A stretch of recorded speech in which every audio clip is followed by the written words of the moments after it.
திருப்பத்தூர் மாவட்டம் ஆம்பூர் அடுத்த விண்ணமங்கலத்தைச் சேர்ந்தவர் ஆட்டோ டிரைவர் குமரன். இவர் தனது ஆட்டோவில் தினமும் ஸ்கூல் சவாரி ஓட்டுகிறார். வழக்கம்போல் பள்ளி குழந்தைகளை ஏற்றிக்கொண்டு விண்ணமங்கலம் நோக்கி சென்று கொண்டிருந்தார். ஆலாங்குப்பம் பகுதியில் உள்ள தேசிய நெடுஞ்சாலை சர்வீஸ் சாலையில் நின்றிருந்த ஒருவர் திடீரென டூ வீலரை திருப்பினார். அவர் மீது மோதாமல் இருக்க குமரன் வந்த வேகத்தில் ஆட்டோவை வளைத்தபடி பிரேக் பிடித்தபோது ஆட்டோ சாலையில் தலைகீழாக கவிழ்ந்தது.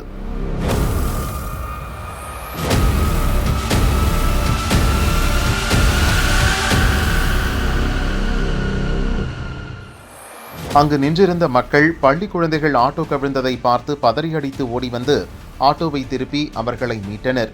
அதிர்ஷ்டவசமாக பள்ளி குழந்தைகளும் டிரைவரும் சிறு காயங்களுடன் உயிர் தப்பினர். ஆட்டோ கவிழ்ந்த சில வினாடியில் அதிகளவு புகை வெளியேறியதால் அப்பகுதியில் பதட்டம் ஏற்பட்டது.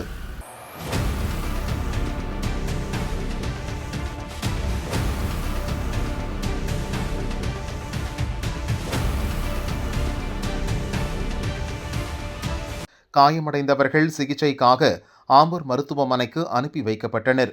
விபத்து குறித்து ஆம்பூர் கிராமிய போலீசார் வழக்கு பதிந்து விசாரிக்கின்றனர்.